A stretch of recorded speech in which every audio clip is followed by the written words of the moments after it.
Totally Football Show. Today, International Week special. England in second tier Nations League action. Wait, come back. There's also Premier League referee done by a whistleblower, caught out by video review with lines. We discuss the most controversial Coote account since they closed Nigel's and review and ask, was he a better ref or linesman? Plus, Gary Lineker's long goodbye and Don Claudio's snappy comeback and your questions and more in this Totally Football Show. Thursday, the 14th of November, listener. Woo! Who we got for you today? Well, there's Duncan Alexander. Hello. Hi, Duncan. Also, Charlie Eccleshare. Hello. Ruben Amorim, looky-likey. Have you been getting a lot of that, Charlie? A little bit. More Sam Lee has taken the brunt of that because he looks a little bit more like Ruben Amorim than me. Does he? So that's been good, yeah. Is that possible? I think, well, I'm just saying, I'm just reporting what I've been told. But no, I don't mind. You know, Okay. He's a cool guy, Ruben Amorim. He certainly is. The Athletics' new signing, Rory Smith, also joins us. All right, Rory. Hello, how are you doing? Very well, thank you. Who do you think looks more like Ruben Amorim? Sam Lee or Charlie Eccleshare? I mean, they're both quite similar, and it is a compliment in both cases. Maybe Sam. Really? Yeah, maybe Sam. Wow. Got the Manchester links as well. Okay. Yeah. That's but the first of many shocks awaiting me in the course of today's show. Rory, congratulations, by the way, on signing up for The Athletic. Thank you. As a contributor, I should stress, not just subscribing on that. No, I'm a long-term subscriber to The Athletic. Right. That's, yeah. All right. What have you got cooking for readers? There's a few things in the pipeline, but Yeah. I've got a lot of kind of paperwork to do to settle in. I've got to be issued with my pass and stuff like that. Okay. There's an Got to do induction pre-season, thing. yeah. Right. Okay. So much for us to talk about today. By the way, many thanks to everyone who sent in questions on the old using the old social media platform Twitter, aka X. Do you remember that, Duncan? Do you remember X? It was a thing. Yeah. People used to use that. Yeah, x.com. It was easy to remember. Yeah.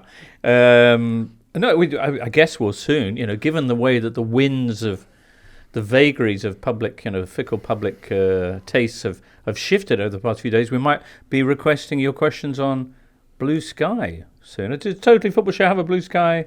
Doesn't have one yet. You can always. We're all on Blue Sky, are we? We are. Yeah. And Friends Reunited. It's not there anymore. Is it not? It's genuinely not there anymore. Is Bebo? Can you still sign up to Bebo? That must have gone What's as well. Bebo?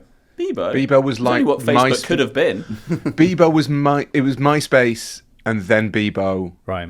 Bebo was for sort of people who were too young to be on MySpace. Yeah, and too young to be on Facebook because initially Facebook was just for university students, college yeah. students.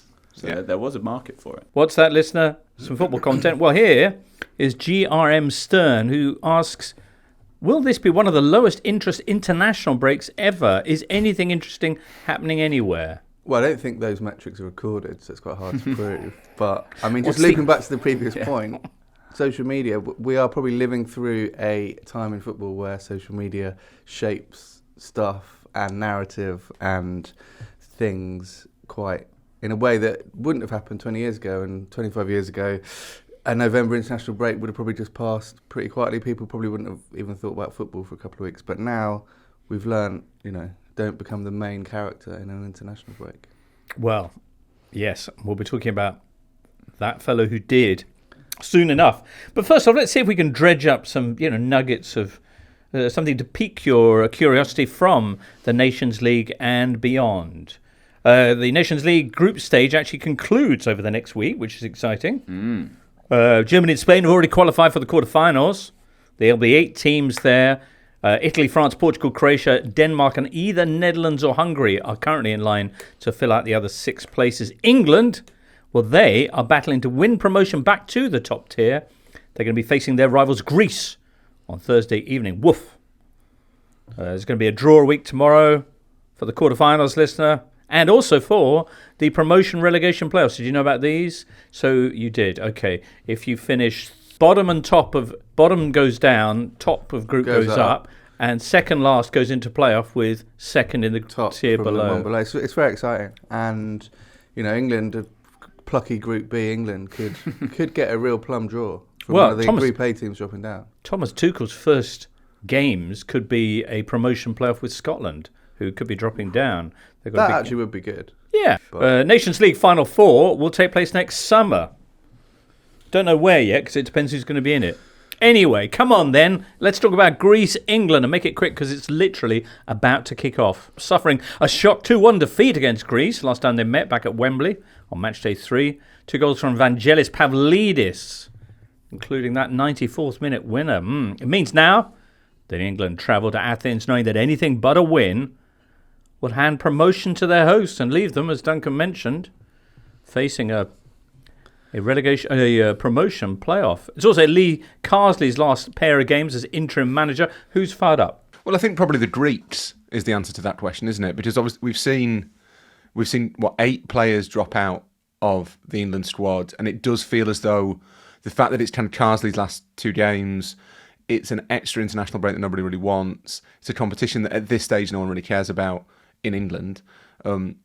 Means that it's given everybody kind of license to disregard it. Harry Kane said he's unhappy with this. He thinks it shows a lack of enthusiasm or patriotism or something. It feels to me a little bit like Thomas Tuchel not starting until January has opened the door to say to the players, these games aren't very important. Maybe don't get injured during them. But I think if you're Greece, this is a massive thing because it's a slightly weird example because they've only got 1 point so far and it's been a bit of a slog for them. But like the Scots being in that top tier of the Nations League is a big thing for Scotland. Just as being in the top tier of the Nations League would be a really big thing for Greece. That would mean something to the Greek national team, to Greek football, I think, in a way that it probably doesn't for those nations who are used to competing for major honours or who see themselves as kind of the elite, the natural elite of European football. So I think for Greece, it's probably quite a big game, and it's important to remember that as offensive as it is, international football doesn't just exist to entertain English people. The Greeks appointed their own new manager back in August, Ivan Jovanovic, since when they've won all 4 Nations League matches, scoring 9 goals and conceding only 1. 8 players, Rory was mentioning 9. Now I'm hearing that Jarrad Branthwaite has handed in a note. Should we talk about some of the players who will be there in their stead? You got Newcastle's Lewis Hall, first call up for him, and Southampton's highly rated Taylor Harwood-Bellis. Do you know that his dad was the Stockport County mascot, Vernon Bear? That's not his real name. It's Keith Bear. Stuart Bear. Danny Bear. And Taylor's engaged to marry Roy Keane's daughter. Right. Imagine, Roy Keane is your father-in-law. I mean, that is the end-of-level boss of father-in-law. Yeah. There you go. Yeah, I think the most interesting thing in many ways. Morgan Rogers, I should have mentioned, at Villa.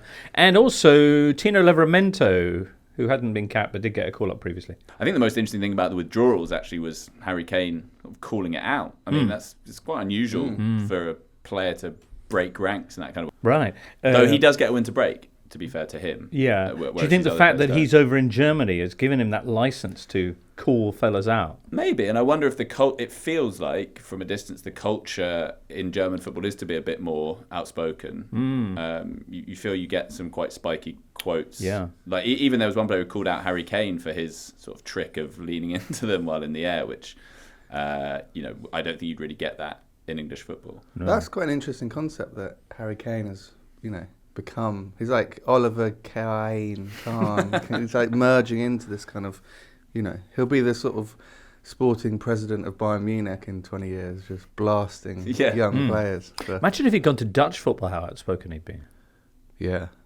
Anyway, it doesn't bear thinking about. There you go. That is England-Greece a little bit, but it's probably going to be kicking off, or has already kicked off by the time you hear this, listener. I mean, I think the other quick point to make on the game is obviously the kind of influence of the Manchester City and Chelsea academies, really, because obviously Harwood-Bellis and Morgan Rogers both started at City, Livramento and Hall at Chelsea, and it's obviously they, disperse across the league, but clearly elite development academies. Very much. Well, so. To be fair, Rogers I think started at Chelsea, and City signed him from Chelsea, so he's a representative of both. Wow. Excellent. There you go. What about the other internationals? You just don't care, do you, listener? Should we get on to the Coote news? Yeah. Well, there are a couple of things that, I mean, the Scots are quite interesting. Yeah. Like Scotland's pursuit of a top-tier Nations League win is at its last stand. They've got the Croats and Poland, I think. Croatia at Hampden and then Poland away. That would mean a lot for Scotland to win a game. And also, World Cup qualifying in South America is quite good. It's obviously on late at night and no one's watching it, so let's not pretend that we are going to stay up till 1 o'clock to watch like Bolivia, Peru. But right. There are or Uruguay in there too. Pretty key matches. I say key, but much of the jeopardy in South American qualifying, which is already scarce in the first place, has been reduced by the expansion, and the fact that Brazil, who were in a wobbly position, have now had wins over the bottom two in the last international break. Uruguay, though, who are in third. Yeah, they are winless since the Copa America, and there's a major row developing over Marcelo Bielsa there. He hasn't, obviously had the best of runs since the tournament in the summer. Luis Suarez last month, talking about how the players are on the verge of mutiny over the incredible physical demands that Bielsa is placing them under, and the fact that they had to set up a meeting just to get him to say hello to them in the morning. But yes, returning to Scotland, as you say, they would love to have a win. They've only won one of their last 16 matches, and that was against Gibraltar. They haven't won a competitive game since September 2023, and they host Croatia. I presume at Hampden, is it? Yeah, where Croatia actually beat them in 2021 3-1. But you never know. Just on Uruguay as well, give a shout out to Diego Forlan, who made his professional tennis debut. And how did that go, Charlie? It didn't go brilliantly. He was playing doubles, and he and his partner got beaten pretty handily. But he is 45 as well. Right. So even notwithstanding the fact that he's playing a second sport, he's also at an age you wouldn't associate with someone playing that sport. So true. Not everyone finds shifting from football to tennis as easy as you did, Charlie. Well, exactly, yeah. And talking of like playing different sports in South America, did we hear about the streamer who played for an Argentinian team? We did. Yeah. You love to see it. Well, not sure you do really. What was the background to that? Because I read it and then felt that I didn't really want to know anything more about this. But he started and was taken off inside the first 60 seconds. Yeah, he's known as Spreen, which feels like a sort of Pro Evo name from back in the day. But yeah, apparently it was something to do with the energy drink sponsors. Okay. There's always energy drinks at the root of something. But yeah, I don't think it's good. Rory, other internationals we should flag up include Belgium, Italy. Yeah, well, the Italians have got two pretty good games. They play France as well, don't they? So they do, the Italians are probably quite into this international break. Yeah, I mean, they're currently in line to make it through, but probably in second spot from the group. Belgium looks like a tough game, although they haven't actually beaten Italy in a competitive match since 1972, which is an awfully long time. And they need to, this time, if they want to have any chance, the Belgians, of reaching the quarterfinals. Turkey are up against Wales. Wales are unbeaten under Craig Bellamy. Did you know? Turkey will be promoted to Ligue A if they beat Wales, who will be without their top scorer Kiefer Moore through injury. Still, they've got Harry Wilson. And while we're on the subject of international football, AFCON, I think I'm right in saying that this week we'll see the final places decided for next year's Africa Cup of Nations, which doesn't actually kick off for over a year. So that's... They're sorting that one out nice and early. That's over Christmas, isn't it? I mean, it's December into January. I'm not entirely sure, but it says kicks off in December 25. So yeah, Sudan may be qualified. But in fact, by the time you hear this, they may have already qualified. They don't often get to AFCON, but they might make it. They only needed a point from 2 games against Niger and already qualified Angola. Given what's happening in Sudan at the moment, that's pretty amazing. Civil war and pretty horrific stuff going on over there.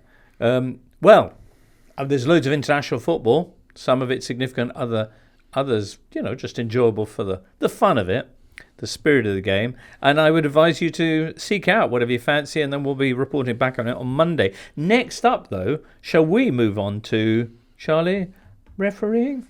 Sounds good. All right. No midweek games this week for us to look back on, listener, but we did have the David Coote affair. If you've missed this, Premier League referee David Coote has been suspended after a video surfaced appearing, can you hear the air quotes, to show him referring to Liverpool as and calling former Liverpool manager Jurgen Klopp. Then, poignantly, another video surfaced in which Coote says, just to be clear, this can't go anywhere. Oh, but it could, because on Wednesday, third video emerges, this time showing a man who looks awfully like David Coote. So many questions. Where was he? How were these videos filmed? What was he thinking? And also, who is releasing them and why? Who wants to start on this? Well, I mean, mainly, it was kind of an incredible. I mean, Monday was pretty amazing as it all came out. You couldn't quite believe it was real, and then there was sort of suggestions it's a deep fake. And I thought, if this was, I mean, what an incredible use of that technology, right? To conceive of that, of like, I'm going to create a deep fake of a fairly middling Premier League referee saying the best these one things. ever, by the way. Like in terms, the deep fakes we've seen thus far, are quite obvious they're not real. But this is what it was building towards. This moment. I'm obviously I now just feel really sorry for him. You do? I mean, like, obviously he's been really stupid, but it's hardly like we're bringing down this kind of tyrant. It's a kind of, it feels, it's obviously a bit. Well, Gary Neville and many others have had sympathy with him, their point being that we all say things away from our place of work, some of which we might reconsider in the light of day, and in the heat of the moment and of whatever substances you might have ingested, you might say things that you wouldn't want widely circulated. But why you would do it to a camera which is waving in front of your faces is a perplexing question. Having said that, there are those who don't have sympathy with him. Liverpool fans certainly would fall into that camp, many of whom have been compiling lists of the decisions that Coote has given against them or abetted over the years. Empire of the Cop listing 4 key decisions which they say Coote was complicit in, mostly as VAR, actually. But this is actually my thing. I mean, mainly it just makes me, if it was possible, dislike VAR even more, because it's created this culture where refs are so front and centre, and there's more scope for them to make decisions as the VARs. Right. And when they make decisions as VARs, we think even more that it's kind of conspiratorial, because at least as a ref, it's kind of like, well, it was in the heat of the moment. Right. Mike Dean would be the other thing to Mike mention Dean here. stuff. Yeah, I mean, where he admitted that he hadn't referred something back to the sideline monitor because he didn't want to embarrass his friend, the referee, which is an extraordinary thing. Yeah. But so I would say the other group, Liverpool fans, are naturally a little bit upset about some of this, or some of them are. But I would say the other referees must be pretty upset too with David Coote. Yeah, I think it's perfectly possible, like Charlie says, to feel quite intense sympathy for David Coote, who has clearly been very stupid on a number of occasions, but hasn't done anything that really harms anybody. And doesn't it harm all referees? Well, it does. All right, it doesn't physically or like emotionally harm. He's not done anything malicious, particularly. I think we can all accept that most referees probably think most managers are fairly beastly towards them, and I think that's completely legitimate. I'm sure it doesn't affect people's judgment. I don't think there's any real suggestion that David Coote has been sort of overseeing some sort of years-long agenda against Liverpool. I'm not sure. He's made some mistakes for Liverpool, against Liverpool, for other teams, against other teams. There's an element of equal opportunities mistake-making there. You can certainly feel a lot of sympathy for him now that it seems as though there might be more stuff coming out of the woodwork. There's no reason for his life to fall apart. That feels malicious and malign and something that we should probably resist to an extent. He is only a referee. Like, as Charlie says, he's not a tyrant. But at the same time, you can completely... It is impossible for him to referee a Premier League game again. That is logical. I mean, I'm sure he thinks Arteta and Guardiola are C-words. Like, any... Coaches. Like, that is sort of course, like, if people... And I'm sure most referees agree with him about Jurgen Klopp, because Jurgen Klopp was horrible again and again to referees. I mean, there's so much to it as well, because, like, we... obviously there's the conspiracy theory view, but there's also the view that, like, referees have their biases and whatever, which obviously they do. We all do. I think they can still broadly do pretty decent jobs in the same way other people who don't like people can work with these people. I'm not saying for a second he won't lose his job or he shouldn't. Of course, it's completely untenable. He's got to go. But I don't think it necessarily follows that because he thinks Jurgen Klopp is a horrible person, he was kind of conspiring against them. I must admit, I do accept that it's a bit wrong to kind of turn up at David Coote's house with kind of metaphorical pitchforks and torches and that. However, he does do a job of huge responsibility in a game which has enormous significance for people all over the world, and it is a job which requires on so much quick thinking and almost instinctive judgment making that any kind of residual bias in your head, even if you might think that you're not letting it influence your decisions, I think could be, I was going to say, germane to this. And this brings me on to another thing. It's not just that he insulted, it was the kind of nature of the way that he spoke to camera, calling Klopp a German C word, which is kind of quite it's using essentially his nationality as a pejorative, as a slur. And the fact that he essentially seemed to be reveling, he seemed to be showing off almost in but I think that goes to the point that, people have criticised the fact that maybe the Premier League referees are a bit of a sort of, homogenous group of, they hang out with each other, and there's obviously photos and footage of them out on nights out. But in some ways, you almost felt like when Coote was in the original video, he was almost excited to be out of that bubble and talking to, it was almost like the enjoyment. He was kind of giddy. Yeah, he was getting attention because of who he was, and it felt like that, made him feel better. And he was then very indiscreet. But also, there is like a vibe of showing off about it, isn't that first? Completely. And these people, they're so used to being shunned and abused and whatever, and he's kind of like, oh, I've got a mate, he gets carried away. But to your point, Jimbo, about the biases and things, I completely agree, and I think it's possible that they do influence people in really micro-y ways. But that's why I just think the fact that we've given the keys to the game to these people who we assumed when VAR, I do think genuinely, I've said this before, but I do think when VAR started, people were kind of assuming it would be these sort of robots who are programmed to always make good decisions.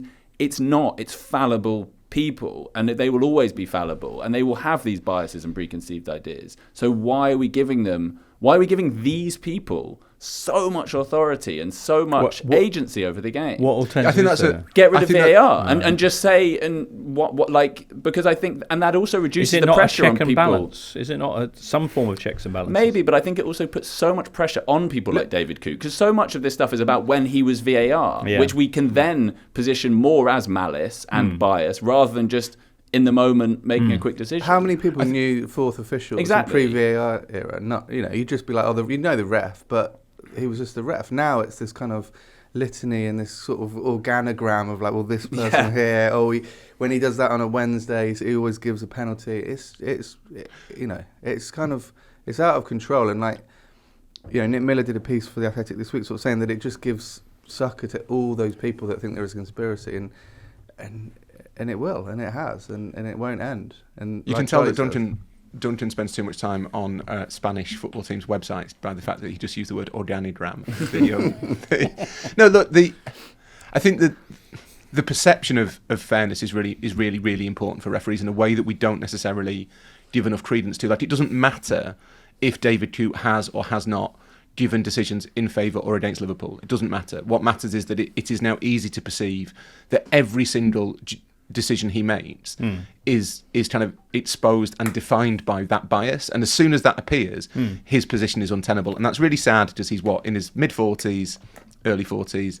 He's built a career. I'm sure he's worked really hard to get there, and it is a real shame that because he has been stupid enough to allow that to be filmed, and then it's not great behaviour, whoever's released it, and especially given that they released it 24 hours, 48 hours after Coote gave a ultimately meaningless, but at the same time very strange decision not to think Leon Bailey hauling down Mo Salah was a foul. Like, there's intent in that. You think that's why? Says about, well, do you think that's?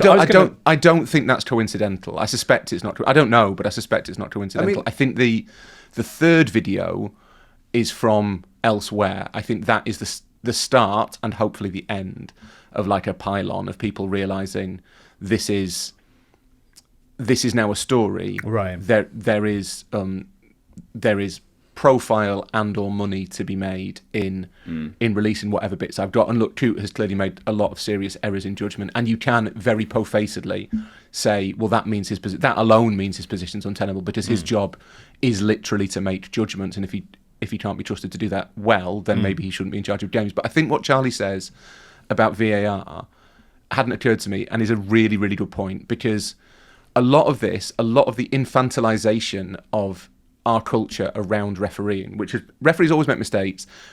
We didn't used to know the names of most of them, and generally when the game was over, you kind of forgot about them. We've had 20, 30, however many years of this sort of seriatification of refereeing discourse, the sort of endless moviola of every decision that has turned referees into the central characters in football, which I think is not healthy. And what seems especially unhealthy is that the referees think that too. That referees are too kind of sure of their own power, their own significance. Right. Howard Webb mic'd up as though this is the sort of voice of God coming down and saying, well, this is why this was correct.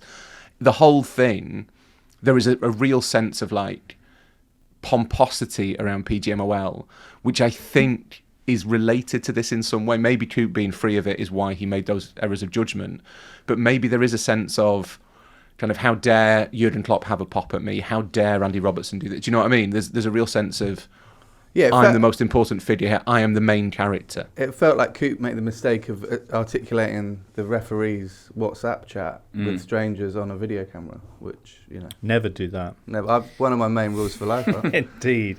So what would you do, Rory? What would you do? I don't know. I kind of thought the other day that maybe I've always been really anti like referees giving interviews after games to explain decisions, because in pretty much every case, wouldn't that feed into the same spotlight? Well, this is it. Protagonist, that's it. So protagonism inducing spotlight. I think that there is now a real genuine crisis of trust, partly because we have all become totally, and this goes back to social media, like we are now convinced that there's conspiracy everywhere within football. It's really rife with conspiracist thinking, and I think that's quite dangerous.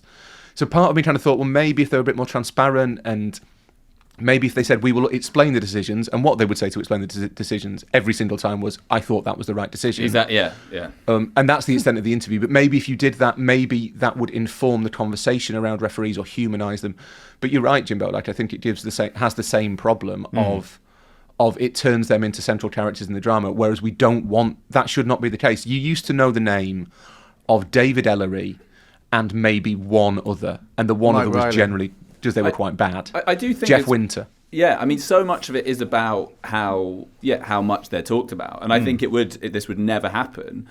But if there was some sort of decree for broadcasters or whatever after a game, like you can talk about one, there's a limit on how many decisions or whatever you can talk about. Like Hawkeye, is it in tennis? Yeah, well, yeah, exactly. That's the kind of challenge system. But for broadcasters, right, so it's like you can't just talk about refereeing decisions, because everyone's as guilty of it. It's like after a game now, that is the thing that's poured over most. And obviously, social media's created this obsession with it. People can't take defeat anymore. People can't just go, we just lost. Yeah, it's like there has to be. But also, there's just an outlet for it. It's not just that, though. And this is going to sound really pompous, and I don't mean it to, but it's partly because it's easy to talk about. It's easy for fans, for journalists, for pundits on TV to talk about with no knowledge. You can look at it and say, well, I think that should have been yellow, or I think that should have been a red. Whereas to go in and say, look, what did Gary O'Neill do on the right flank? Yeah, that takes time. You can't do that in the kind of aftermath of a match. So I think it's this sort of quite lazy approach to analysing football, as though the thing that defines football matches is the refereeing decisions. I'm not sure that's true. I mean, sometimes it is. So it can exactly. be. No, it's not always true. Yeah. But exactly that, though. It's the kind of lowest common denominator. It's the easiest thing to go on. But that's why, I think referees explaining decisions is the last thing we want. It's so boring. What are they going to say of it? Like, we know that it was most people know it was an honest mistake. What do we want? We want them to basically go on and be like, to be honest, I'm actually a Liverpool fan, so I did give that decision against Arsenal because I quite want Liverpool to win the league. There, he said it. It's like, that's not going to happen. He's going to say, I saw it as I saw it. It didn't look like a foul to me. And also, most fans and pundits don't know the laws properly. So that's the other thing. So they will go off on a mad tangent, and then actually the referee was probably right a lot of the time. So I think we went wrong when we stopped listing where referees are from. Graham Barber's Chesterley Street. Yeah, that was a better time. Pole was but that's because they're all from Manchester and or Liverpool, and they support all of the Northwest clubs for some reason. That's why we stopped doing it, because it's part of the conspiracy. Yeah, that was stop you there. Not serious, Rory. Obviously. Yeah, good. Well, maybe in some crazy way, David Coote's unfortunate video appearances will bring some kind of positive? No? I don't know. I mean, obviously the other thing is that a lot of people's solution now is to bring in foreign refs. Oh, yeah. Because they're infallible. But also, I don't know if I've ever disagreed with the premise behind something more than I disagree with the premise of bringing in foreign refs. Because what's that saying? Like, other leagues don't deserve to be well refereed? That whole idea really offends me. Well, to stop them refereeing in their own country. Yeah. But would the suggestion be that you would... Well, you know what? It's not even a real thing, so let's not get too into that. Every referee abroad grows up dreaming of giving a narrow offside at Goodison Park. They do. Did you sort of exchange system? Yeah. So that then there's no accusations of bias. The Roma fan can come over and referee Everton. Although David Coote certainly couldn't go in the Bundesliga after... This is true. Anyway, on a related note, and we mentioned... on a related note, we mentioned Uruguay before. Rodrigo Bentancur will be apparently hit with a 6 or 7 game ban. 7 is it going to be? After his remarks made on Uruguayan TV back in the summer. Apparently the ban is going to be affecting his kind of English club football because the video was recorded during his time at Spurs. I think I've read. Anyway, the comments made while on Uruguayan TV in the summer. He's apologised, but it seems that it's going to be judged an aggravated breach of the FA's misconduct rules. So anywhere between 6 and 12 game ban. He's going to miss Premier League clashes with Man City, Liverpool, Chelsea, Carabao Cup quarter-final with Man United. Other games too. I mean, this is... You talked before about will any good emerge from something happening. I think in this case, I do think this shines a light on something I found a lot while covering Spurs, was the kind of low-level, almost accepted racism towards East Asians. It happens so much. It's one of the most kind of prolific forms of racism at football grounds. There were so many cases with arrests have been made of people making gestures and whatever towards him. It happens a lot, and even in the way we talk about East Asians and East Asian footballers, there's often a lot of patronising comments about their work ethic and endeavour and things like this. And even Son, I think, has been so underrated in his career because I think it's been over-indexed how kind of industrious he is and what a kind of, isn't he a kind of little good boy, Sonic? It's like, I think that has informed a lot of how the narrative has been shaped on him, and there has been a lot of really horrible racism towards him that maybe hasn't got the attention it should have done. And the fact that it's a teammate doing it, I think, was sort of like the natural endpoint almost for this form of racism that often doesn't get talked about, and it's horrific. So I'm kind of glad he's getting a serious ban for this, and I also don't think initially some of the noises that came out were that. I mean, obviously it's difficult because Spurs, they can say they don't want to, or they can't talk about it. But I thought Ange, initially in his press conference, maybe could have been a bit harder. But I guess he doesn't want to talk about his own player in that way. Right. You're a bit like Harry Kane, Charlie. Since you've gone over to tennis, I can stick the knife. So outspoken now. So outspoken. Very good. Well, there you go. That's some of the big off the field. Things that have happened. We got more actually, not least a major return and quite a poignant goodbye coming up next. The sound there of the tumultuous reception for 73-year-old Claudio Ranieri arriving at Fiumicino on Wednesday night after signing up to return as Roma's manager. He is their third mister of the season, and it's November still. Pretty impressive stuff. A hugely romantic choice. I mean, you could hear the reception there, but Ranieri, Roman born and bred, former player, twice former manager, and a real local legend. When he last left was back in May 2019. It was a hugely emotional evening. He was in tears. Most of the stadium were too. The Stadio Olimpico. It was Daniele De Rossi's last game as a player, but also Ranieri's last game in charge. And there was a big Striscioni banner in the Curva Sud saying, Mr. Ranieri, in the moment of need. I mean, I could do it in Italian if you want because it rhymes. The banners always rhyme in Italy. Do it in Italian. Nel momento di bisogno hai risposto presente. Adesso ricevi l'omaggio della tua gente. Which means when in the moment of need you said, I'm here. Now receive the homage of your people. which is a lovely thing to say, I think. And look, he said at the time, when Roma calls, I can't say no. And so even though he retired after keeping Cagliari up last season, here he comes back again. I'm excited. I'm thrilled, in fact. Rory? It's a lovely story. It doesn't end well, does it? Let's face it. Do you not think? No. Are you of the opinion, as some in Rome seem to be, that the Friedkins have essentially done, when they fired Mourinho, who was enormously popular with the Roma fans, they went, bit of a PR disaster here. We'll get in a local legend like Daniele De Rossi, and that will assuage the kind of unhappiness of the tifosi. Do you think that's what they're doing here?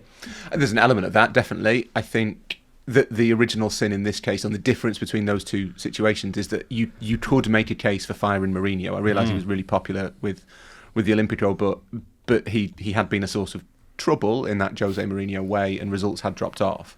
And he also hadn't actually achieved the thing he was hired to do, which was to get them into the Champions League. De Rossi was meant to be a short-term thing. They did that thing that clubs always do, where you get the short-term solution in, and then you start thinking maybe this is the long-term solution. And that didn't work out. But the difference here is there was no reason to sack De Rossi so early in the season. That was a really strange decision at the time. And Ivan Juric had a good reputation. He's a good, solid, quite promising, I suppose, Serie A coach. Maybe not someone who you'd expect to become like a managerial all-time great, but he had a good reputation. You'd see why they were interested in him. Results have been really bad, so maybe getting rid of him. Sometimes you have to accept things aren't working.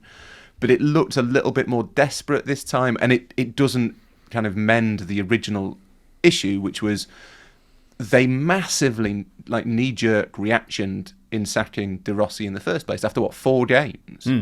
That made no sense even at the time.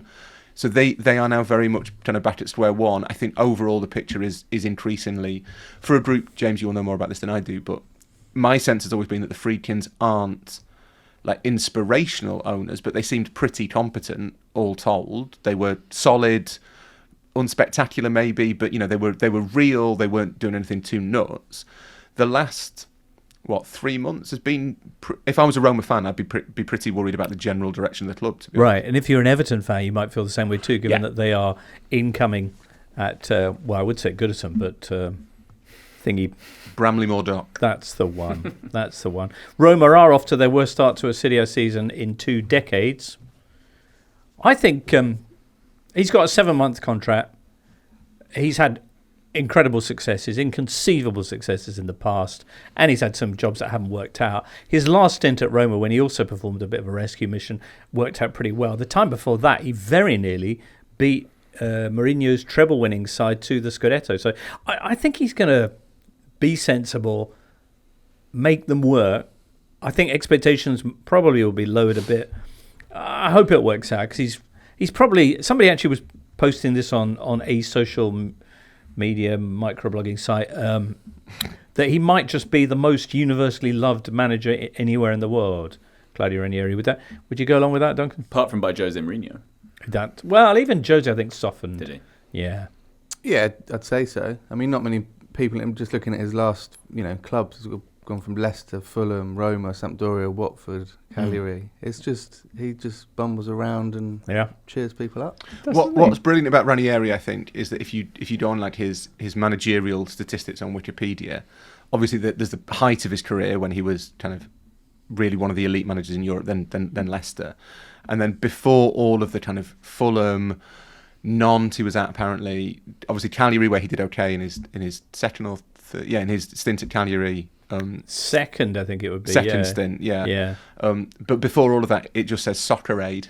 And that is a sign of how the heights to which Claudio Ranieri has soared. Right. Well, I think he speaks to that thing, doesn't he? That to be universally popular, you can't be too successful. Well, is that probably fair? Could say that he pulled off the greatest managerial achievement of all time.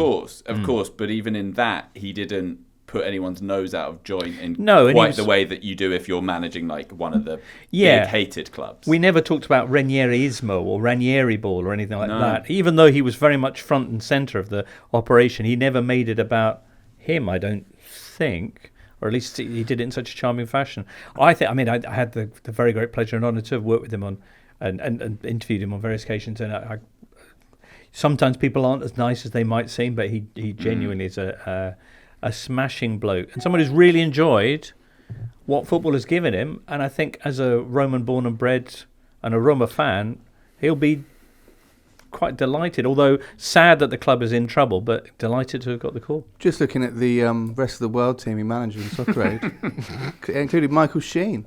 Seriously? Who can impersonate managers quite well. So who else was in the team? Don't stop there, Duncan. Well, the legends included Cafu, Berbatov, Edgar Davids, Cannavaro, Ronaldinho, and then the celebs. You got your Patrick Kilters, your Michael Sheens, Ricky Hayward-Williams, Gareth Thomas. Yeah, good outfit. Who was in the? Who was the other side? Who were the? Well, it was England, obviously Jonathan Wilkes crew. Okay. Robbie Williams. With Mourinho was the manager of the England team. Was he? Well, along with Robbie Williams, Sam Allardyce, and Bradley Walsh.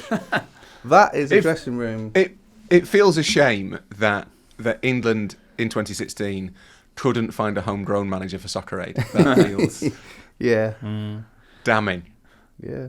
Although he's almost been kind of assimilated, Jose Mourinho, I think, into English football culture to the extent that, etc. and so on. What was the score, Duncan? I believe the home team won 3-2. 3-2? Yeah. There was often goals in this match. Often goals. Anyway, there you go. If you're curious about how Ranieri's going to get on, then tune in what do I always say, like 9 days' time? Is it? How many? Tune in the weekend after this. Who they got? Napoli, top of the table, Napoli. Ooh. Derby del Sud. Wow. And Ranieri, a former Napoli manager, in the kind of almost immediately after Maradona, well, a couple of years after Maradona went, he got a 4th place with them, actually. And then the following season, they fired him. And, it was a mad season. They got 4th, and the next season, they were so bad that their fans broke into training and attacked the players with chains and bats and stuff. Wow. Like the Soccer Aid fans.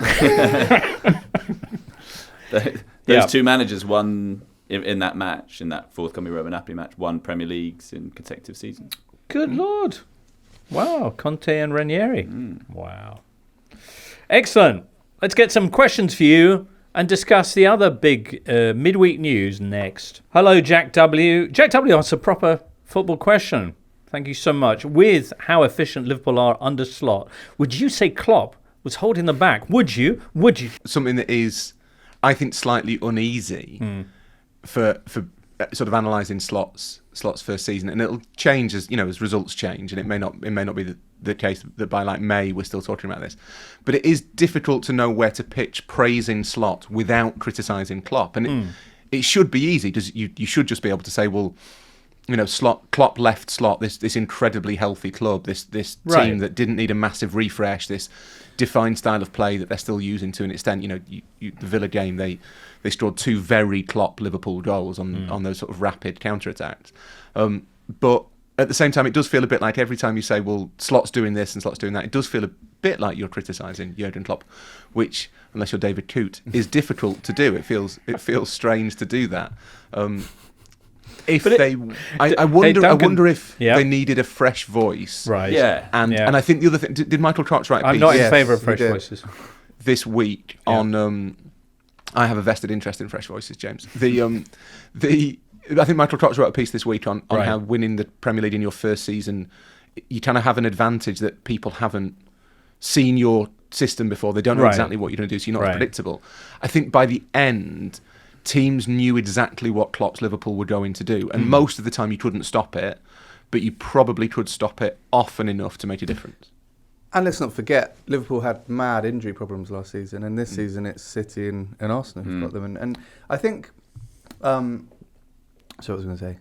Oh yeah, I think we've also become so used to successions going really badly from post Ferguson, post Wenger, that Liverpool basically pioneered in the 70s and 80s the kind of continuation of. Although this is in a very different fashion. I know it's different, but it can happen. You can leave a team with a good squad and a new manager who's bright and it doesn't try and change stuff too much. Can just kind of roll on. And to Coxey's point, I mean, was that important?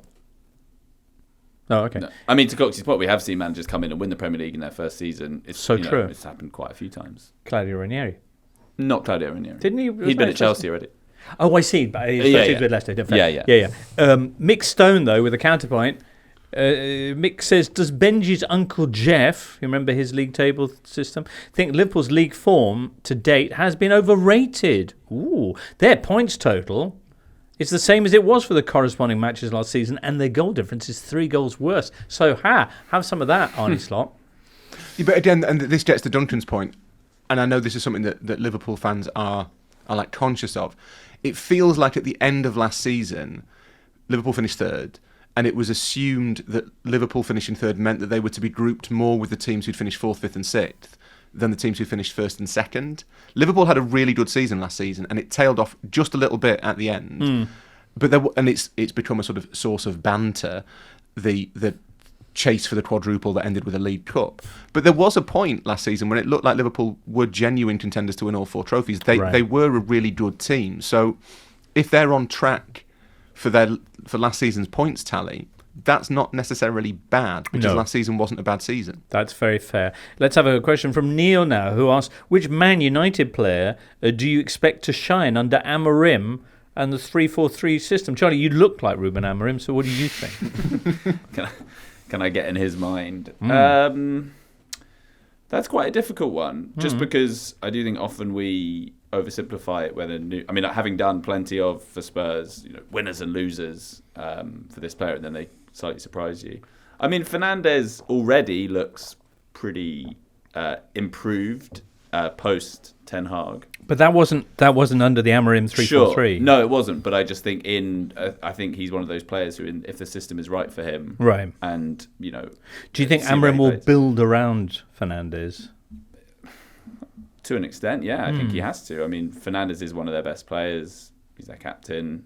I wouldn't be at all surprised if he now kind of excels this season.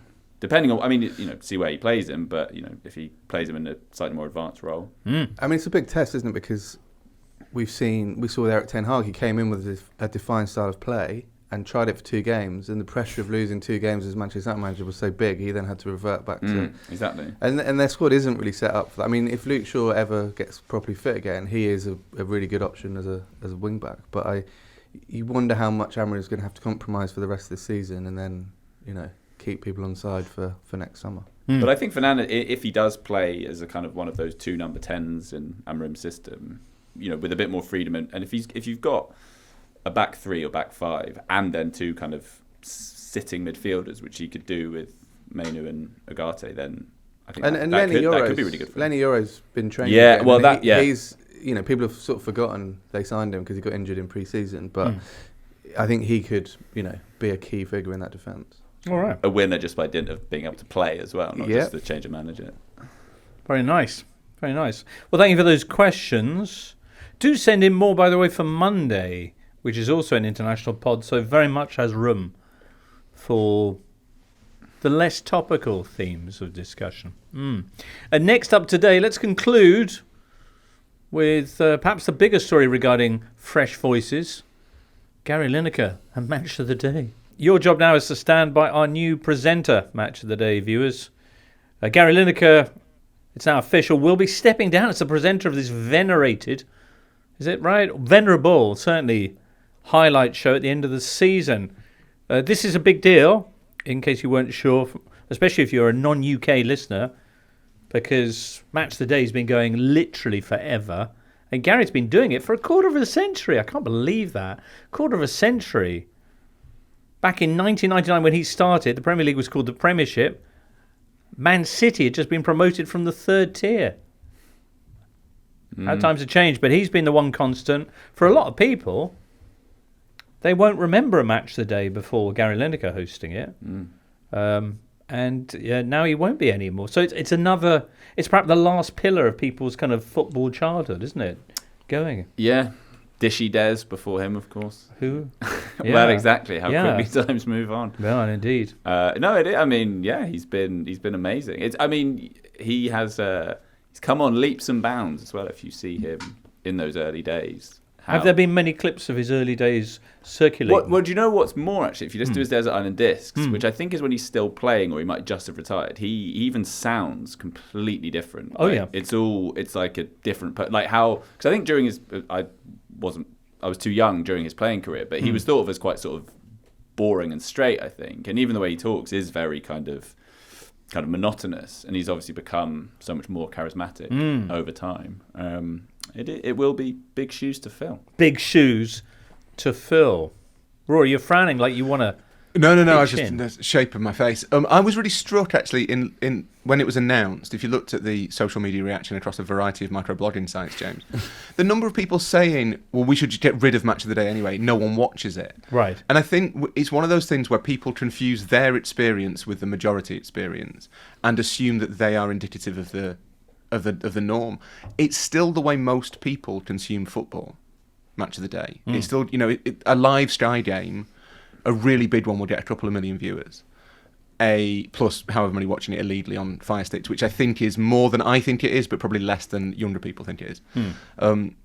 Match of the Day, 5-6 million a week, easy. And the other thing that always really annoys me about Match of the Day is when people say, why do they repeat it on Sunday mornings? Well, it's stupid. Why do they do that?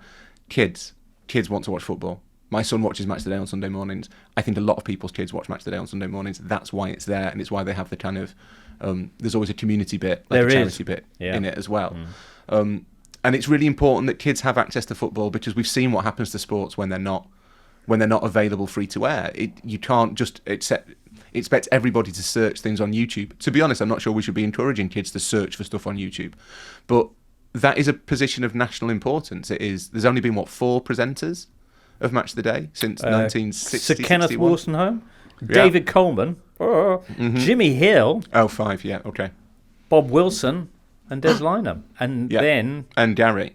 So it is... Yeah. Sorry, that's 6. I take it back. Yeah. So that is 6 people in getting on for... 60 years. 60 years. Yeah, 60th anniversary, isn't it? That is a big job. And a job that means a huge amount of exposure to a lot of people. I think Gary Lineker has been brilliant at it. I think he has been a victim to an extent of the polarisation of society, the fact that we have decided that no one who talks about football should think about anything else ever, especially if we disagree with them. And he will be difficult to replace. But the BBC do have 2 or 3 fairly obvious options who would be more than good enough to step into those big shoes, I think. And at the end of the day, it's a highlight show. So keep playing football. You still got a show. It's true, although I do think it has done. Its durability is impressive. Because I think, there might, always going to be people who criticise it, but broadly it is still great, and people do still really enjoy it, despite all the competition. What's proven that is the fact that the Champions League Match of the Day, which is obviously new for this season, immediately feels way better than any previous Champions League highlight show. I think sometimes, apart from the ones that Rory and I used to. Obviously it's massively helped by Rory being on there, but But do you know what I mean? There's some sort of magic sauce that the BBC have for making that sort of highlight. No ads. But do you know what the other thing is? And this is I think underestimated. And I always think it's strange that in an era when people in the media think all the time about attention spans and how to get kind of younger people who are used to TikTok or whatever interested, people love highlights. Football is often best consumed in highlight form. That's the clues in the name.